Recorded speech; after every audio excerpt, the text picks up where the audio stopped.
The scream that tore through the silent, expensive halls of my son's house was a thing of pure, operatic terror.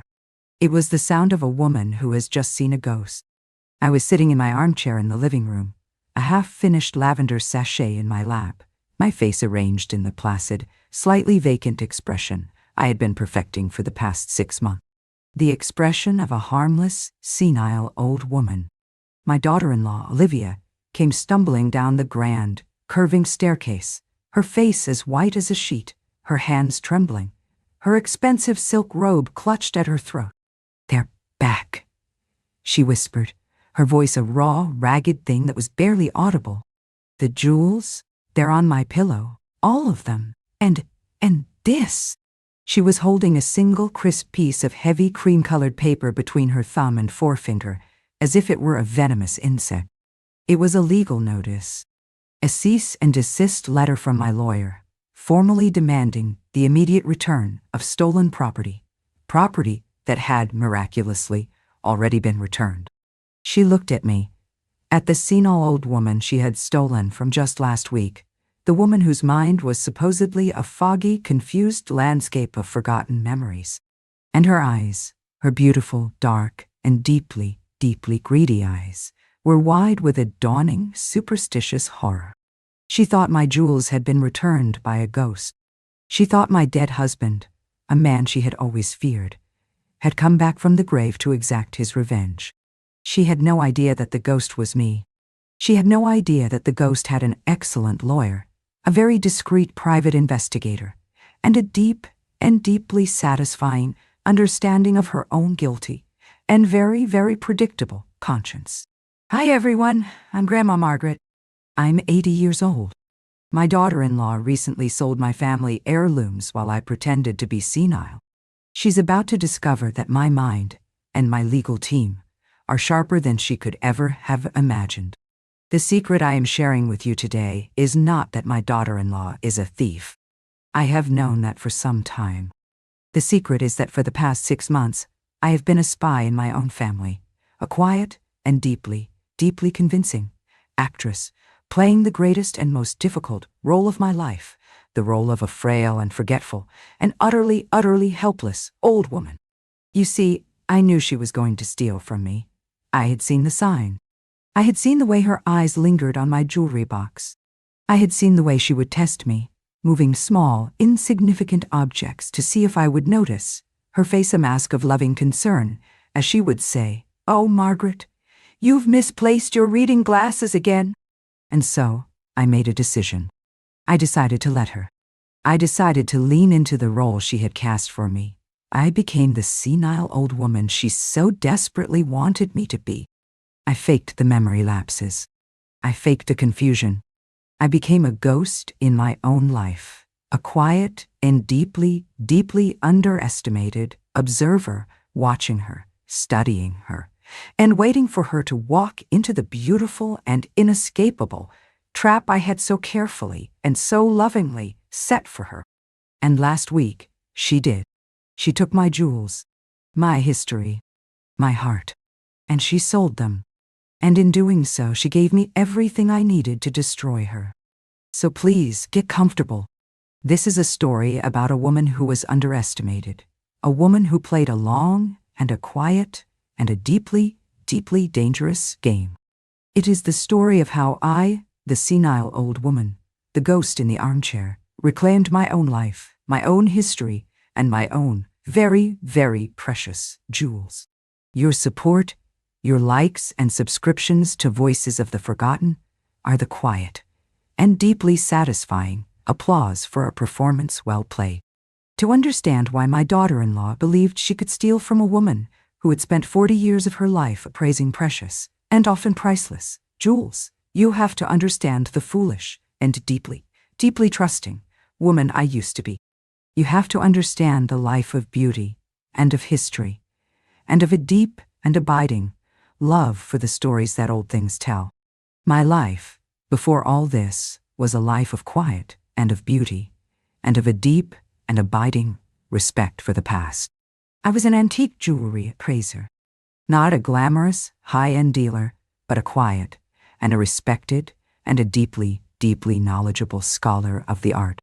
My late husband, my dear Thomas, was a history professor, and our life together was a beautiful and a quiet and a deeply, deeply satisfying partnership of the mind. Our home was a museum of our shared passions, a quiet and a comfortable, and a deeply, deeply loved sanctuary of old books and old maps, and old and beautiful and deeply, deeply storied things.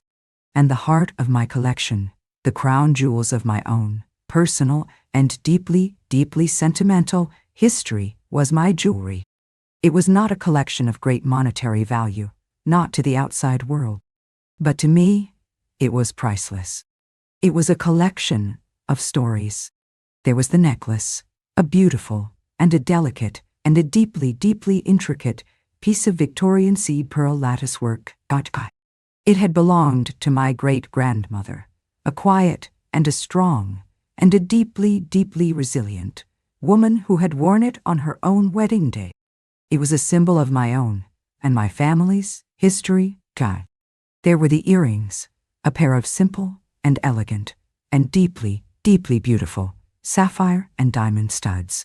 They were the first and the only real piece of jewelry my husband had ever bought for me. He had saved for a year to buy them for me, for our 25th wedding anniversary.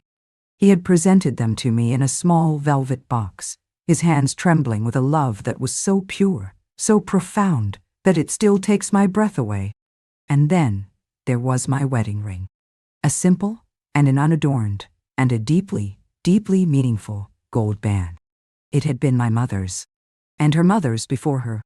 It was a thin and a worn and a deeply, deeply beautiful circle of gold that held the love and the stories and the quiet and the resilient strength of 3 generations of women. This was the world I had tried to share with my son, Mark. A world of stories, of history, of the quiet and the beautiful, and the deeply, deeply meaningful value of things that could not be bought. But Mark, my dear, sweet and deeply, deeply practical son, had no patience for such things. He was a man of the modern world, a man of business, of finance, of the cold and the hard, and the deeply, deeply unsentimental logic of the bottom line. He loved me, I knew he did, but he saw my world, my quiet and my beautiful and my deeply, deeply sentimental world as a collection of old and dusty and deeply, deeply irrelevant clutter. And he had married a woman who was his perfect and his deeply, deeply dangerous match. Olivia. Olivia was a woman who did not just dislike my world, she despised it. She was a woman who saw the past not as a source of strength and of beauty and of wisdom, but as a burden, a dead weight, a thing to be discarded, to be erased, to make way for the new and the shiny and the deeply, deeply soulless things of the modern world. But she was also a woman with a secret I did not discover until it was almost too late, a secret of debt, a deep and a dark and a deeply, deeply shameful mountain of debt, accrued from a secret gambling addiction she had managed to hide from my son, from the world, for years. The first signs of her desperation began to appear about a year ago. Small things, a new and a frantic, and a deeply, deeply unsettling kind of energy about her. A series of long and whispered and deeply, deeply anxious phone calls. A new and a strange and a deeply, deeply intrusive interest in my own, quiet and deeply, deeply private financial affairs. And then the tests began. It started with a small and a silver and a deeply, deeply insignificant locket. A locket my own mother had given me. It had been on my dresser for 50 years. And then, one day, it was gone. "Oh, Margaret," Olivia had said, her voice a symphony of loving and of concerned and of deeply, deeply fraudulent sympathy. "You've misplaced your mother's locket. Don't you worry. We'll find it." She. We never did, of course. A week later, it was a small and a beautiful and a deeply, deeply cherished porcelain box. It, too, vanished. And again, Olivia was there, with her gentle and her loving and her deeply, deeply manipulative concern. I knew what she was doing. She was testing me. She was testing my memory, my acuity, my ability to keep track of my own quiet and deeply, deeply precious world. She was building a case for my own senility, a case for her own future and deeply, deeply criminal actions.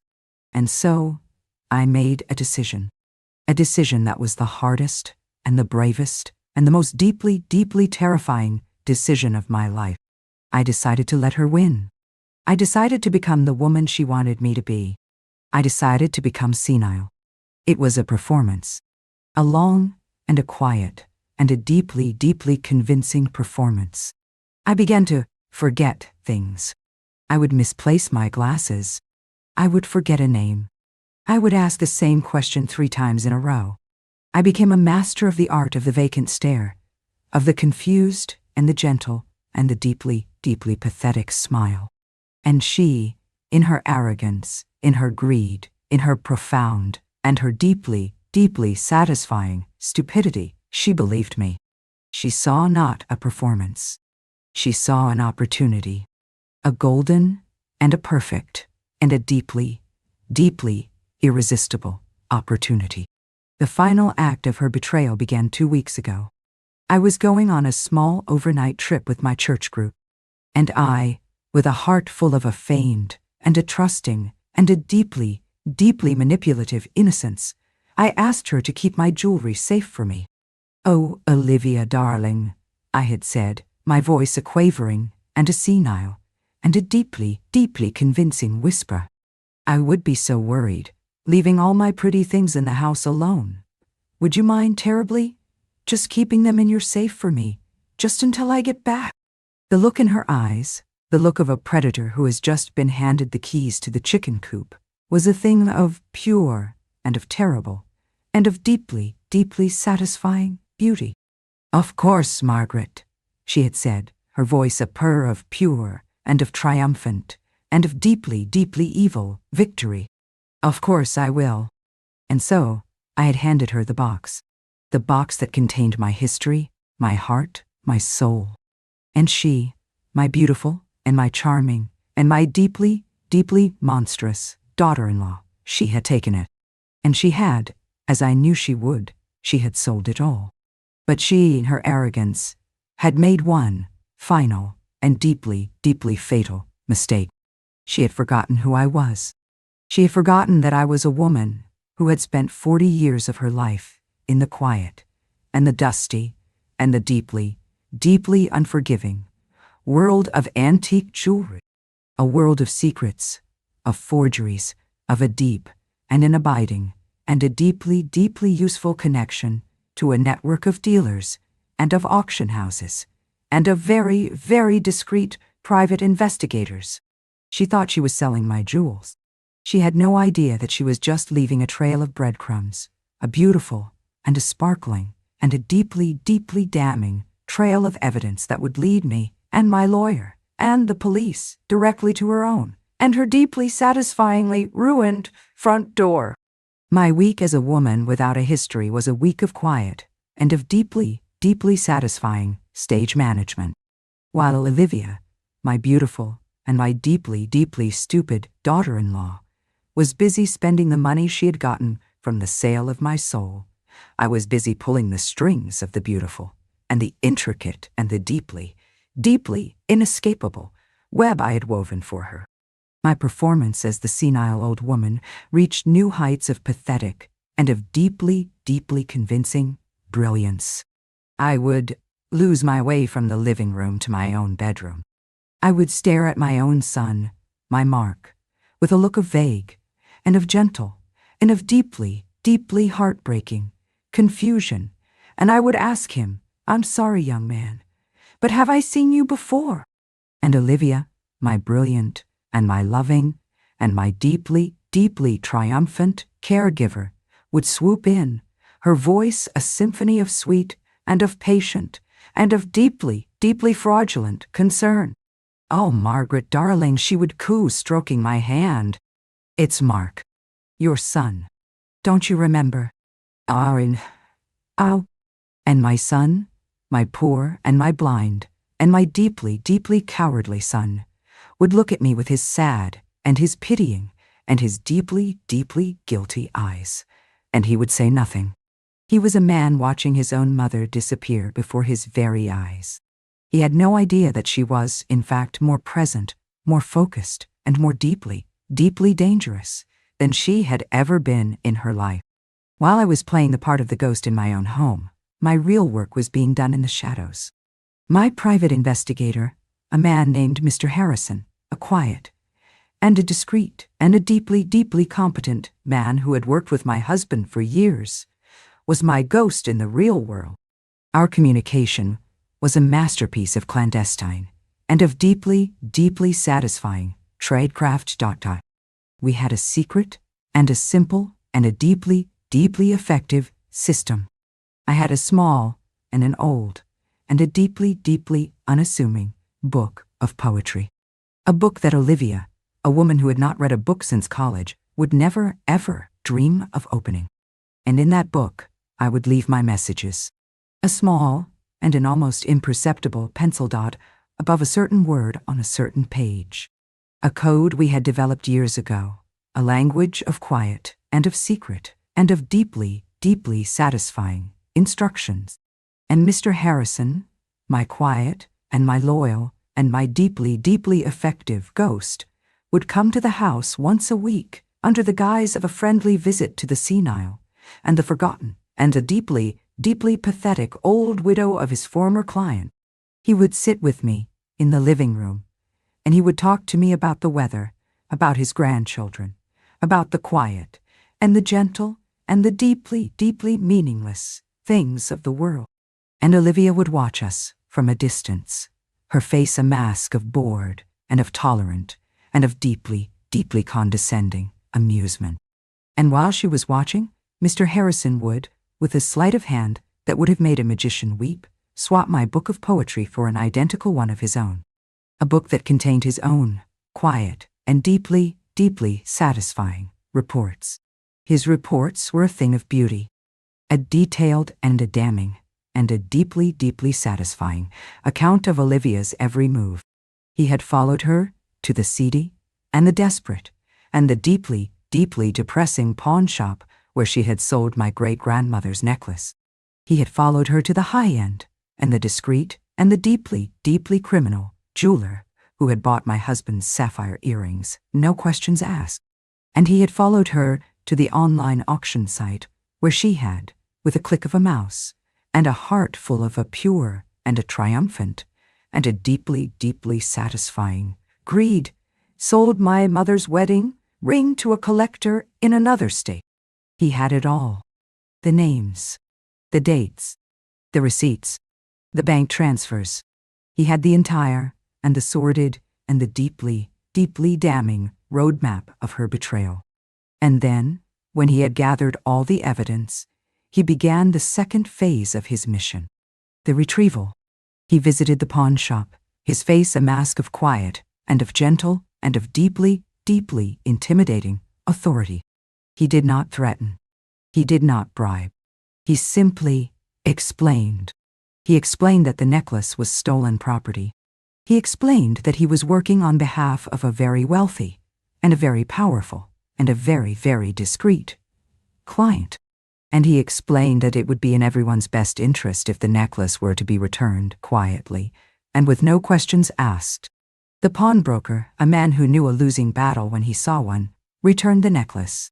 He visited the jeweler, the man who had bought my husband's earrings, and he had a similar and a deeply, deeply satisfying conversation. The jeweler, a man who valued his reputation and his freedom far more than he valued a single pair of stolen earrings, returned them.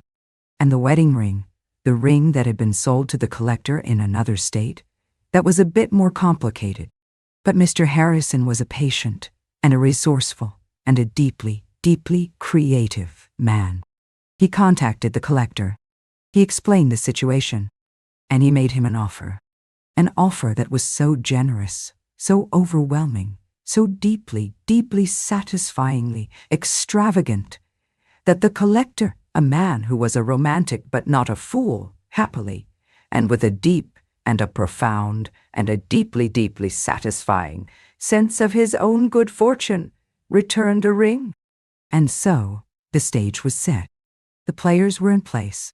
The trap was baited.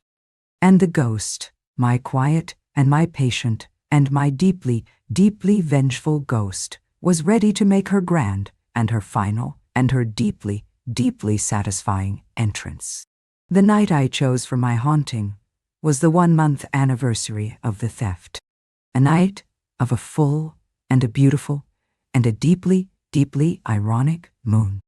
I waited until they were both asleep, my son in his own separate bedroom, a man who was now a stranger to his own wife, and Olivia in her master suite, a woman who was, I was sure, dreaming the sweet and the untroubled and the deeply, deeply satisfyingly short-lived dreams of a successful and a wealthy and a deeply, deeply evil thief. I crept into her room, a ghost in my own house, my heart a steady and a calm and a deeply, deeply satisfied drum. I had the jewels, my history, my soul, in a small velvet bag in my hand, and I had the letter, the beautiful and the terrible and the deeply, deeply satisfying letter from my lawyer. I placed the jewels on her pillow, right next to her sleeping, and her beautiful and her deeply, deeply monstrous head. I arranged them in a circle, a halo of my own, resurrected and deeply, deeply vengeful history. The necklace, the earrings, the ring, a trinity of my past, my present, and her own deeply, deeply ruined future. And then, in the center of that circle, I placed the letter, the single, and the crisp, and the deeply, deeply terrifying piece of paper that was the death warrant for her entire, and her beautiful, and her deeply, deeply fraudulent life. And then I went back to my room. I sat in my armchair, and I waited for the scream. It was, I knew, going to be the most beautiful, and the most triumphant, and the most deeply, deeply satisfying sound I had ever heard. The scream, when it came, was everything I had hoped for, and more. It was a sound that was not just of terror, but of a profound and a deeply, deeply satisfying existential crisis. It was the sound of a woman who had just come face to face with the impossible. I heard her stumble out of her bedroom, her bare feet slapping against the cold, hard wood of the hallway floor. I heard my son's bedroom door fly open. "Olivia, what is it? What's wrong?" "The jewels," she was babbling, her voice a high, thin, and utterly unhinged wail. "They're back. They're on my pillow, and there's a letter, from a lawyer. It's from the grave." My son, my poor, and my bewildered, and my deeply, deeply out of his depth son, did what he always did in the face of his wife's hysteria. He tried to be rational. He tried to be logical. He tried to find a simple and a comforting and a deeply, deeply incorrect explanation. "You had a bad dream, honey," he said, his voice a low, soothing murmur. "You've been under a lot of stress. Let's go back to bed." "I'm not dreaming," she shrieked, her voice a raw, ragged thing that was a symphony to my old, and my tired, and my deeply, deeply satisfied ears. There, I'm telling you, it's him, it's your father. He's come back to haunt me." And in that moment, in her terror, in her madness, in her profound and her deeply, deeply satisfying stupidity, she had sealed her own fate. She had given my son the one thing he needed to finally, and completely, and irrevocably, break free from her spell. She had given him a ghost story. And my son, a man of logic and of reason and of a deep and an abiding and a deeply, deeply inconvenient disbelief in the supernatural, was not buying it. I heard him walk into her bedroom. I heard the silence, a long and a drawn-out, and a deeply, deeply satisfying silence, as he saw the jewels and the letter lying on the pillow. And then I heard his voice, and it was a new voice, a voice I had not heard in a very long time. It was the voice of a man who had just been woken up from a long and a deeply, deeply humiliating sleep. "Where did you get these, Olivia?" he asked. His voice as cold, and as hard, and as sharp, as a shard of broken glass. I don't know," she stammered, her voice a pathetic, and a desperate, and a deeply, deeply unconvincing lie. They appeared." "Don't lie to me," he said, his voice a low, and a dangerous, and a deeply, deeply satisfying growl. "My mother's jewels, the ones she said she had misplaced, the ones you were so sure would turn up eventually. Where did you get them?" And she broke. She fell apart. She confessed everything. The gambling debts, the lies, the thefts, the sale of my jewels. She told him the entire, and the sordid, and the deeply, deeply satisfying story of her own epic, and her deeply, deeply pathetic greed. And my son, my dear, and my sweet, and my finally, finally undeceived son, he listened. And in the silence that followed her confession, I heard the sound of a marriage, and of a life, and of a beautiful, and a perfect, and an utterly, utterly fraudulent illusion dying. The aftermath was not a storm. It was a quiet, and a legal, and a deeply, deeply satisfying execution. Olivia, faced with irrefutable evidence of her crimes, the testimony of the pawnbroker, the jeweler, the collector, the bank records of her own secret and deeply, deeply foolish transactions, had no choice but to surrender. My lawyer, a man who took a quiet and a professional and a deeply, deeply satisfying pleasure in the dismantling of a beautiful and a fraudulent and a deeply, deeply deserving con artist, was magnificent. He was a surgeon, and he carved her up with the cold and the precise and the deeply, deeply satisfying skill of a master. She was not charged with a crime. I had not wanted that. A public trial would have been messy and painful and deeply, deeply unsatisfying. I did not want revenge. I wanted justice, and I wanted my life back. And so, a deal was struck. A quiet and a private and a deeply, deeply satisfying deal. She would sign the divorce papers. She would walk away with nothing but the clothes on her back and the mountain of debt she had accrued. And she would sign a legally binding and deeply, deeply satisfying non-disclosure agreement, an agreement that would prevent her from ever speaking of me or of my son or of the jewels that had, so miraculously and so terrifyingly, reappeared on her pillow in the middle of the night. She signed. Of course, she signed. She was a woman who had lost everything: her husband, her home, her reputation, and her mind. She was a ghost, a real ghost, a woman who had been so thoroughly and so beautifully and so deeply, deeply satisfyingly erased that she would spend the rest of her life wondering if she had ever existed at all. My son, Mark, came to see me a week after she had gone. He stood in the doorway of my room, his face a mask of a quiet and a profound and a deeply, deeply satisfying shame. He did not speak. He just handed me the small, velvet box. I owned it, and there they were. My jewels, my history, my heart, the necklace, the earrings, the ring. They were all there, nestled in the soft, dark velvet, shining with a light that was a pure and a beautiful and a deeply, deeply satisfying kind of gray. "I'm sorry, Mom," he whispered, his voice a raw and a broken and a deeply, deeply satisfying thing. "I'm so sorry. I was blind. I was a fool. I let her do that to you. I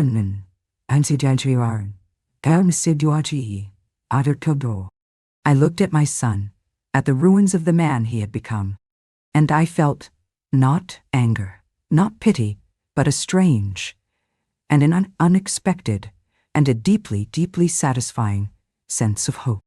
The boy I had raised, the weak and the pliable, and the utterly, utterly coddled boy, was gone. And in his place was a man who had, for the first time in his life, been forced to look at the consequences of his own choices. A man who was, for the first time, truly on his own. And a man who had, perhaps, a chance to become something more. A chance to become a man his father would have been proud of. So what is the final lesson from my long, and my quiet, and my deeply, deeply satisfying performance? It is that to be old is not to be weak. To be quiet is not to be silent. And to be underestimated is the greatest, and the most powerful, and the most deeply, deeply satisfying weapon a woman can have. I also learned that the past is not a burden. It is not a dead weight. It is not a thing to be discarded. It is a source of strength, of wisdom, of a deep and an abiding, and a deeply, deeply beautiful kind of power. My daughter-in-law tried to steal my past, and in doing so, she gave me back my future. My life is quiet now. It is a life of books, and of stories, and of the quiet, and the beautiful, and the deeply, deeply satisfying company of my own precious things. My son and I are rebuilding our relationship, piece by fragile, and by precious, and by deeply, deeply meaningful piece.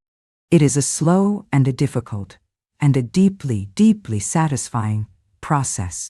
We are learning to see each other again, not as a mother and a son, but as two people, two survivors, two quiet and a little bit broken, and deeply, deeply hopeful human beings. Thank you for joining me on this journey. It has been a story of great betrayal, but also of a surprising, and a deep, and a deeply, deeply satisfying kind of justice. Your support has been a constant source of strength. If my story has moved you, or made you think about the quiet, and the underestimated, and the deeply, deeply powerful magic of an old woman who has been pushed too far, a like, or a subscription to Voices of the Forgotten, would be a profound honor. Remember that your history is your strength. Your stories are your power. And your jewels, whether they are made of diamonds, or of pearls, or of the simple, and the beautiful, and the deeply, deeply unbreakable. Gold of your own, quiet and your own. Resilient and your own, resilient and your own, deeply, deeply magnificent. Heart are yours, and yours alone. Be well, and be priceless. I'll see you in the next story. Love, Grandma Margaret.